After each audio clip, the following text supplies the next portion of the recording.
primeiro eu vou começar iniciando agradecendo e cumprimentando o professor Cláudio, professora Josimeire, meu orientador Túlio. Agradeço também o meu grupo de pesquisa, o DCETM, o qual eu faço parte, e também a presença de todos. Bom, qual é o título da minha dissertação? Acessibilidade web em sítios da Rede Federal de Educação, uma avaliação dos institutos federais de ensino. A gente precisa inicialmente entender o que é a avaliação de acessibilidade. Para isso, a gente precisa diferenciar acessibilidade física de acessibilidade web. São duas coisas distintas. A acessibilidade física, ela perpassa pela acessibilidade predial, o acesso ao cadeirante, o acesso à pessoa cega, o acesso a um elevador onde tem uma plaqueta em braille em que o cego possa saber em que andar vai. E a acessibilidade web tem a ver com o acesso à informação, né? Em alguns slides lá na frente eu trago algumas leis que legalizam a questão da acessibilidade web. Mais recentemente a LAI, a Lei de Acesso à Informação, trouxe esta prerrogativa principalmente aos sites do governo federal. Como é que está estruturada a minha pesquisa? Inicialmente, eu trago a introdução, onde tem a contextualização, a justificativa, a questão da pesquisa, objetivos e, por fim, a organização da dissertação. No capítulo 2, eu trago o referencial teórico. No referencial teórico, eu trago três categorias. A acessibilidade na web, propriamente dita, as diretrizes de acessibilidade, ou seja, quais são os requisitos básicos para conter a acessibilidade web em qualquer sítio. E, por fim, a avaliação da acessibilidade, que é o objetivo geral da minha dissertação. No desenvolvimento, eu trago a metodologia utilizada, as etapas, que é o framework de como chegar à avaliação da acessibilidade web, o locus da pesquisa, a análise propriamente dita da acessibilidade, a ferramenta de avaliação que foi utilizada e, por fim, o produto da pesquisa que corrobora com o artigo 44 do regimento do GESTEC, já que estamos num mestrado profissional. Análise dos resultados, eu faço um recorte do IFBA, aonde eu quero chegar e como vai ser apresentado na defesa. Eu trago esse recorte do IFBA e pormenorizando alguns detalhes com relação à acessibilidade. Eu trago os números, eu qualifico e quantifico e qualifico. E o capítulo 5, as necessidades para a implementação das diretrizes de acessibilidade. As referências estão lá no final da dissertação. Contextualizando e justificando a minha pesquisa. No Brasil, no censo de 2010, nós temos censo a cada 10 anos, o IBGE trouxe estes números. 45,6 milhões de brasileiros possuíam algum tipo de deficiência. Quais são essas deficiências? Poderia ser uma deficiência visual, uma deficiência motora, uma deficiência auditiva e até mesmo uma deficiência cognitiva, mental e intelectual. Se nós olharmos aqui no mapinha, em 2010 isso representou praticamente 1/3 da população, quase 25%. É um número bastante expressivo. A Organização das Nações Unidas trouxe em 2014 que 650 milhões de pessoas possuíam algum tipo de deficiência. E uma informação adicional é que praticamente 80% dessa população, de 650 milhões, eram provenientes de países em desenvolvimento. O Brasil está incluso nesta estatística daqui. Isso foi em 2014. Contextualizando e justificando também o locus. Eu trago aqui alguns números da Rede Federal de Educação Profissional, Científica e Tecnológica. Esse gráfico aqui ele representa a expansão da Rede Federal Profissional, Científica e Tecnológica, qual eu faço parte. Sou do Instituto Federal da Bahia, servidor público. Em 2002, nós tínhamos aqui 140 unidades, né? Entendam essas 140 em 2002 como campi, como aqui tem na UNEB, Campo Salvador, Feira de Santana, Lagoinhas, etc.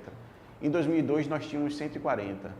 Hoje, em 2016, até o ano passado, nós já temos 640 campos em pleno funcionamento, sendo que esta setinha daqui, 5, são a quantidade de polos de inovação. O IFBA hoje é um polo de inovação, assim como o Instituto Federal do Ceará, Instituto Federal Fluminense, hoje nós temos 5 polos de inovação. Então, a expansão do IFBA, ela quase que se tornou exponencial de 2002 até 2016, pelo quantitativo de campos em funcionamento, em unidade de funcionamento.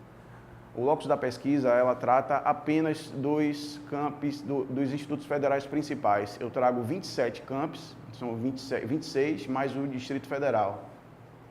O IFBA, o Instituto Federal do Ceará, o IFPE, o Instituto Federal do Sergipe e todos os 27 que compõem a rede federal. Bom,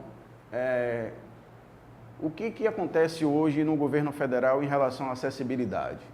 O governo federal trouxe algumas ações com relação à acessibilidade web e tornou isso obrigatório aos órgãos ligados ao Poder Executivo. O MPOG, o Ministério do Planejamento, criou o governo eletrônico. E qual é a missão do governo eletrônico? Promover o acesso à informação, melhorar os serviços públicos digitais e ampliar a participação social. Então, a gente foca neste último quesito, a ampliação da participação social, que nada mais é, além de você ter uma política participativa da população, ter acesso a essas informações. E isso corrobora também com a Lei de Acesso à Informação. O próprio governo eletrônico criou também o EMAG. O que é o EMAG? O EMAG são recomendações de acessibilidade digital que devem ser seguidas pelos sítios e portais do governo brasileiro. Qual é a diferença entre sítio e portal, né? Todo mundo me pergunta. Portal, vamos pensar da seguinte forma, o Instituto Federal da Bahia é um portal. Todos os campos que estão ali agregados ao Instituto Federal da Bahia são sites. O site de Feira de Santana, o site de Vitória da Conquista, o Polo de Inovação, a Eunápolis, todos esses são sites que estão agregados dentro do portal. O portal nada mais é que é um pool de serviços que traz para a população.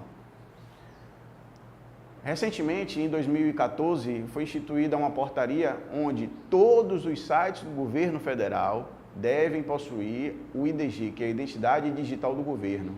Quando vocês acessam alguma informação em relação aos portais do governo federal, você vê aquele sitezinho verde, aquela barra, ou seja, é exatamente isso que eu estou trazendo e é exatamente isso que o governo federal exige, que é a padronização dos portais, dos órgãos públicos federais, alinhados às informações para otimizar a comunicação com o cidadão. Bom, na frente eu vou trazer algumas sopinhas de letras, né? W3C, WCAG, EMAG, que eu acabei de falar, e o ASIS. O que é a W3C? A W3C nada mais é que um consórcio, que é um pool de empresas privadas e públicas que tem a principal ação é padronizar as questões de semânticas web. A W3C hoje tem mais de 100 padrões, né? E ela trata de um padrão específico, que é a acessibilidade, que é a WCAG. Ela foi fundada pelo pai da internet, que é Tim Berners-Lee, em 1994. E no Brasil, criou um escritório e iniciou as suas operações em 2007. Pronto, a W3C, uma de suas padronizações é a WCAG. E o que é a WCAG? A WCAG são diretrizes de acessibilidade para conteúdos da web. É um conjunto de diretrizes mundiais para uma web acessível. A atual versão é a 2.0 e ela está datada de 2008. Até então não sofreu nenhuma modificação.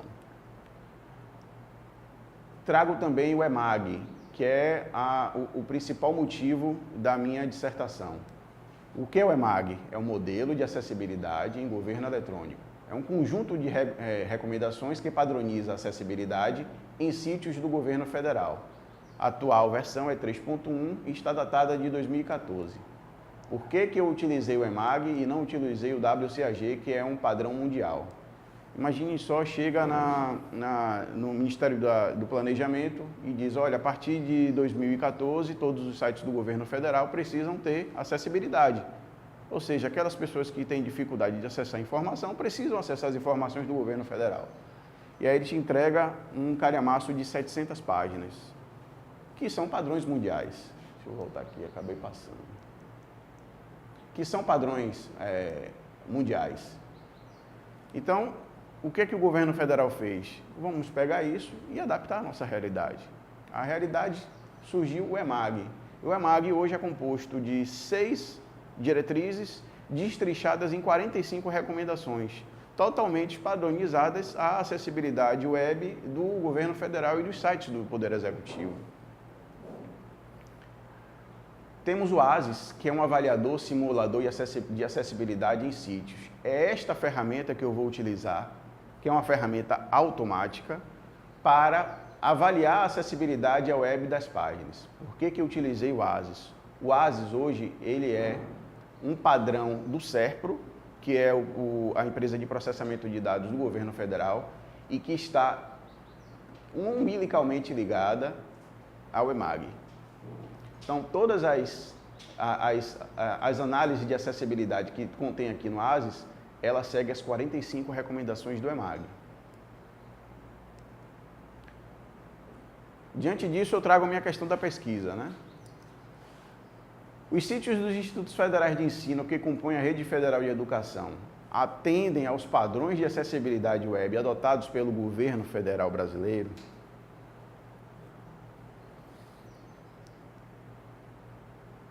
Trago como objetivo geral, na minha pesquisa, a seguinte: avaliar a acessibilidade web dos sítios da Rede Federal de Educação no âmbito dos Institutos Federais de Ensino, utilizando como base de fundamentação teórica e suporte para a avaliação o padrão de acessibilidade do governo federal brasileiro. Para conseguir o objetivo geral, destrinchei em 3 objetivos específicos. O primeiro deles é identificar as unidades federativas, os principais sítios dos Institutos Federais de Ensino que compõem a Rede Federal de Educação. Foi o que eu falei anteriormente. Eu identifico todos os 27 sítios que estão em pleno funcionamento. A partir daí, eu vou aplicar uma ferramenta de avaliação automática para validar a acessibilidade web nos sítios dos Institutos Federais de Ensino, a fim de apurar a conformidade com os padrões adotados. Quais sejam os padrões adotados? Os padrões que estão estipulados no EMAG. E, por fim, elaborar um relatório técnico contendo os resultados da avaliação, identificando as ocorrências de erros e alertas de acessibilidade presentes nos sítios dos Institutos Federais de Ensino.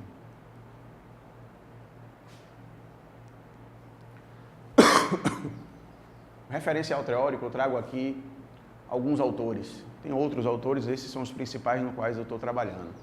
Nas categorias da acessibilidade web, eu trago Márcia Salles e Walter Sibes. São 2 profissionais, são 2 professores da Universidade de Santa Catarina. O segundo, Walter de Abreu Sibes, ele hoje é professor da Universidade de Montreal.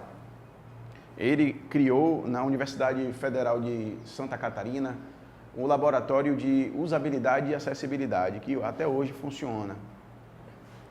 Para diretrizes de acessibilidade, eu trago Débora Conforto e Lucila Maria Costa Santa Rosa, ambas da Universidade Federal do Rio Grande do Sul.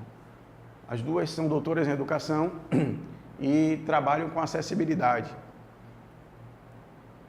Para avaliação de acessibilidade, eu trago Heloísa Vieira da Rocha e Maria Cecília Baranauskas, ambas da Universidade da Unicamp, que também trabalham com acessibilidade e usabilidade.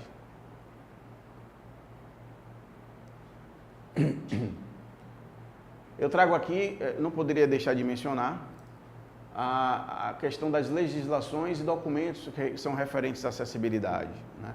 Para acessibilidade na web, eu trago o Decreto-Lei 5.296, que trata da acessibilidade web e a sua conformidade e também a obrigatoriedade com relação aos sites do governo federal. A portaria número 3 de 2007, ela instituiu a obrigatoriedade do uso do EMAG em todos os sites da rede federal e que comportam o Poder Executivo. Eu trago o Censo Web, que é do Comitê de Gestão da Internet, em 2010, onde eu extraio algumas informações, e também o Censo de 2010, do IBGE. Para acessibilidade, eu trago as diretrizes da WCAG e as recomendações do EMAG. Repito, por que eu trago a WCAG? Porque o EMAG, ele bebe da fonte da WCAG, que são diretrizes mundiais. E para a avaliação da acessibilidade web, eu utilizo o manual do ASIS, que é a ferramenta automática que eu vou utilizar na minha pesquisa para avaliação de acessibilidade. Nossa proposta metodológica perpassou da seguinte situação. O locus da pesquisa são os Institutos Federais de Educação, Ciência e Tecnologia, as principais das unidades federativas, totalizando 27 sítios, né? Sítios aqui no caso são sites. É assim que o governo federal trata os sites. Qual é o público-alvo? O público-alvo eu procurei dividir de duas formas, um público-alvo direto e indireto. O público-alvo direto são os próprios desenvolvedores e publicadores de conteúdos web, que com avaliação de acessibilidade ele vai ter acesso aos erros e alertas e assim poder consertar o que está em não conformidade com o EMAG. E por fim, os usuários com deficiência. Todos aqueles usuários com deficiência, cego, aquela pessoa que tem uma deficiência motora, cognitiva, onde possa utilizar qualquer tecnologia assistiva para poder entender o conteúdo que está ali descrito no site. Eu utilizei uma abordagem qualitativa, de caráter descritivo, e fazendo uso da sistematização na superposição de dados. Como são divididos em 6 diretrizes, eu trago a marcação, comportamento, design, multimídia, formulários. Eu trago um por um, sistematizo isso, superposiciono os dados e trago essas informações, e vou trazer essas informações no relatório técnico que eu vou mostrar como um produto. O método foi o estudo de caso. O produto é o relatório técnico, onde eu vou evidenciar a ocorrência de erros e avisos. E o referencial teórico é de Nathanael Reis Bonfim, que é a sistematização na superposição de dados.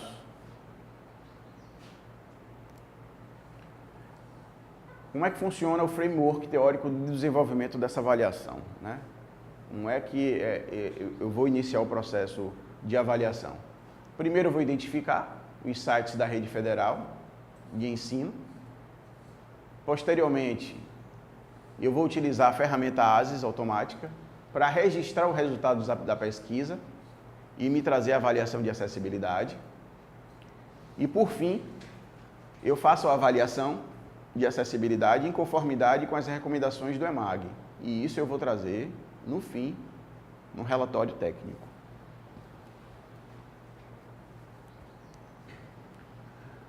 Como eu disse lá no início, eu trouxe um recorte do IFBA para a gente entender mais ou menos como é que vai funcionar essa avaliação de acessibilidade. No dia 12 de novembro de 2016, eu analisei o site do IFBA, www.ifba.edu.br. Quais foram os dados coletados nessa pesquisa, nessa análise? A quantidade de erros e avisos. Os critérios de avaliação foram os critérios dotados lá no EMAG, que foram as 45 recomendações, e a ferramenta de avaliação foi o ASIS. Como é que funcionou essa análise quantitativa? Vocês estão vendo aqui um monte de números, eu vou explicar tudo isso. Bom, primeiro a gente precisa entender a legenda. Quando nós temos uma porcentagem do ASIS acima de 95%, significa que o site não está em plena conformidade, mas ele sinaliza aqui que está o verdinho, que está ok, né? Ele pode ser usado por qualquer pessoa com deficiência cognitiva, motora, visual, etc.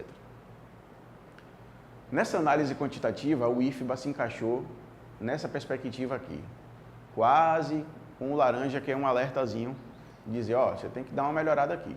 Então ele se encaixou aqui no amarelo. É considerado satisfatório. Essas seções aqui, que são 6 no total, elas fazem parte das diretrizes que constam lá no EMAG. Marcação, comportamento, conteúdo, apresentação, multimídia e formulários. Cada uma delas tem as suas recomendações de acessibilidade, que perfazem um total de 45. Eu coloquei em vermelho aqui que foram os mais críticos, que tiveram a maior quantidade de erros e avisos. Com relação à marcação, que é a 1.0, a marcação ela me registrou esses 3 problemas. Ele disse que o site do IFBA não respeita os padrões web. Ele me disse também que o IFBA não organiza lógica e semanticamente o código HTML. O que é o código HTML? É o código que você consegue visualizar na tela aquilo tudo que está como informação, só que apenas codificada por quê? Para o browser ler. E também me disse que não foi usado corretamente os níveis de cabeçalho. Quando você vê o título, subtítulo, notícia, título da notícia, pormenores, tudo aquilo são os cabeçalhos, que é caracterizado como HTML, H1, H2, H3 até o H6. No próximo slide eu vou explicar cada um deles. Então eu trouxe aqui problemas em marcação e problemas em conteúdo. No próximo slide eu vou adentrar apenas nesse nível aqui, que é o uso correto de níveis de cabeçalho. Eu não trouxe mais porque senão a gente não ia poder avançar no tempo. Então, assim, só para a gente pormenorizar a recomendação 1.1, que foi essa daqui, que é respeitar os padrões web. Para a gente entender um pouco mais o que significa respeitar os padrões web. Os padrões web são recomendações do W3C, as quais são destinadas a orientar os desenvolvedores para o uso de boas práticas que tornam a web acessível para todos, permitindo assim que os desenvolvedores criem experiências ricas, alimentadas por um vasto armazenamento de dados, os quais disponíveis para qualquer dispositivo, compatíveis com atuais e futuros agentes de usuários. São os próprios navegadores, sejam eles Firefox, Internet Explorer, o Chrome, Opera, etc. A recomendação 2 é organizar o código HTML de forma lógica e semântica. O código HTML deve ser organizado de forma lógica e semântica, ou seja, apresentado com elementos em uma ordem compreensível correspondendo ao conteúdo desejado. Cada elemento HTML deve ser utilizado para o fim que ele foi criado. Utilizar corretamente os níveis de cabeçalho. Os níveis de cabeçalho, elementos do HTML, H1 até H6, devem ser utilizados de forma hierárquica, pois organizam a ordem de importância e subordinação dos conteúdos, facilitando a leitura e compreensão. Na próxima tela eu trago quais foram, na análise qualitativa, os erros da recomendação 1.3, utilizar corretamente níveis de cabeçalho. Eu só foquei para essa apresentação o erro e não os avisos. Repito, todas essas informações vão estar no relatório técnico no final da defesa. Então eu trago o que, o tipo e como. O que eu vou avaliar na recomendação 1.3 que diz respeito aos cabeçalhos? Eu vou avaliar a hierarquia dos níveis de títulos que está incorreta, ou seja, o ASIS me disse isso, olha, seu site está com problema na questão da hierarquia dos níveis de títulos, do H1 até o H6. Como é que eu vou avaliar isso? Eu verifico a falta da ordem sequencial da presença de níveis de cabeçalho, ou seja, o exemplo, a presença do nível H3 depende do nível anterior H2, ou seja, eles precisam estar alinhados. O 1.3.6 foi a presença de mais de um cabeçalho. Eu utilizo o H1 no topo, no cabeçalho do meu site, e utilizo também no conteúdo, no content. Isso não pode acontecer. Eles precisam ter essa hierarquia e precisam ter pelo menos a presença de um deles. Como é que eu vou avaliar isso? Verificar a presença de nível de cabeçalho H1 sendo utilizadas de forma repetida. Não sei se dá para enxergar aqui. Bom, como é que eu vou utilizar corretamente os níveis de cabeçalho para a gente entender? Este é um exemplo de marcação adequada de cabeçalhos. Eu trago aqui o conteúdo de técnicas de culinária, ou seja, esse aqui, o H1, é o principal. Quais são as espécies? Legumes, folhas e vegetais, H2. Feijão, H3. Cenouras e... o que é isso aqui? Alhos, H3. Congelamento e descongelamento, aí você já pula para o nível 2, que é um pormenor das técnicas de culinária. E por aí vai, ou seja, eles precisam estar alinhados. Por que precisam estar alinhados?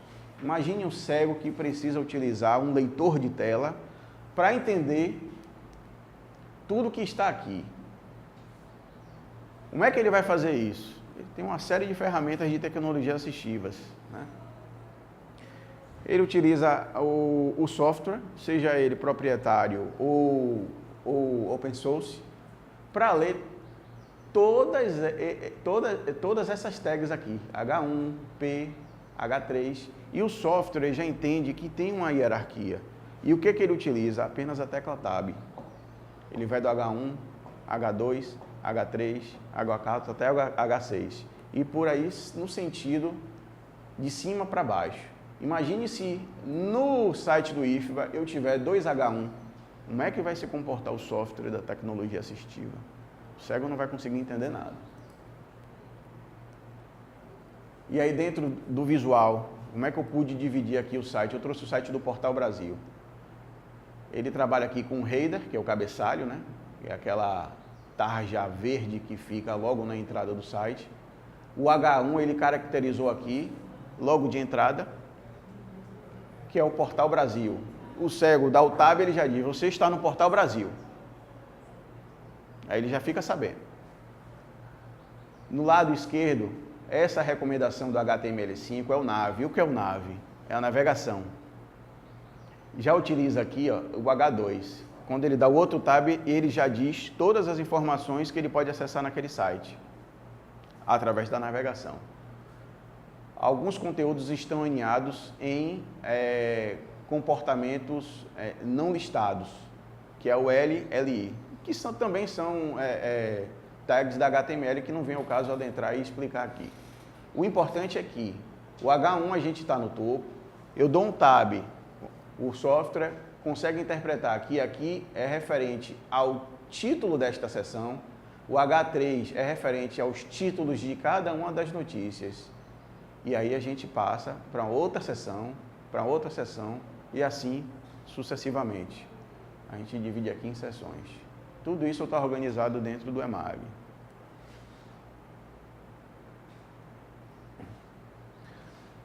Bom, com análise de resultados, além do recorte que eu fiz do IFBA, eu pretendo com este resultado, com análise de resultados, fazer com que essa pesquisa possa mostrar se existem sites web governamentais do Sistema Federal de Ensino que não estão acessíveis para todos os cidadãos. Vou apresentar no relatório técnico números em relação à acessibilidade, mediante a efetiva aplicação dos padrões que apontam as diretrizes para uma construção de sítios web acessíveis. Vou trazer tudo isso no meu relatório técnico, que aí eu vou decidir com o Túlio se vai ser um anexo, um apêndice, enfim. Ainda está nesse imbróglio, né, Túlio?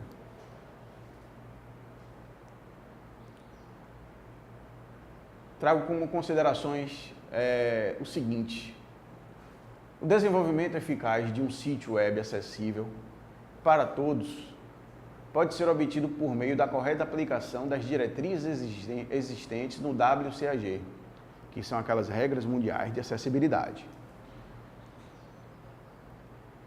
Só que, para sites governamentais, é necessário implementar as diretrizes de acessibilidade propostas pelo EMAG, ou seja, são as diretrizes que estão umbilicalmente ligadas ao governo federal. São customizadas para o governo federal.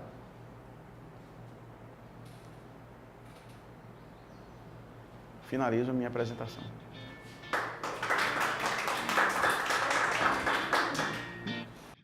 maio de 2017, às 8 horas, na sala 5 do prédio da pós-graduação Campus 1 da Universidade do Estado da Bahia, UNEB, foi instalada a banca examinadora de qualificação do trabalho de conclusão do curso sob o título Acessibilidade Web em Institutos da Rede Federal de Educação, uma avaliação dos institutos federais de ensino, apresentado pelo mestrando Francis Ferreira de Souza Arro, ao programa de pós-graduação em Gestão e Tecnologias Aplicadas à Educação, GESTEC, da Universidade do Estado da Bahia, UNEB. A banca foi composta pelos professores doutora Josimeire Machado de Dias Onelli, doutor Cláudio Reinaldo Barbosa de Souza IFBA, e presidida pelo professor orientador doutor Marcos Túlio de Freitas Pinheiro, UNEB. A sessão teve a duração de 2 horas e foi emitido o seguinte parecer. O trabalho possui mérito acadêmico, importância e relevância para o tema proposto. Após a apresentação dos membros da banca, os membros da banca emitiram as suas sugestões e contribuições que serão atendidas no decorrer da pesquisa. A banca considerou o trabalho aprovado com nota 9.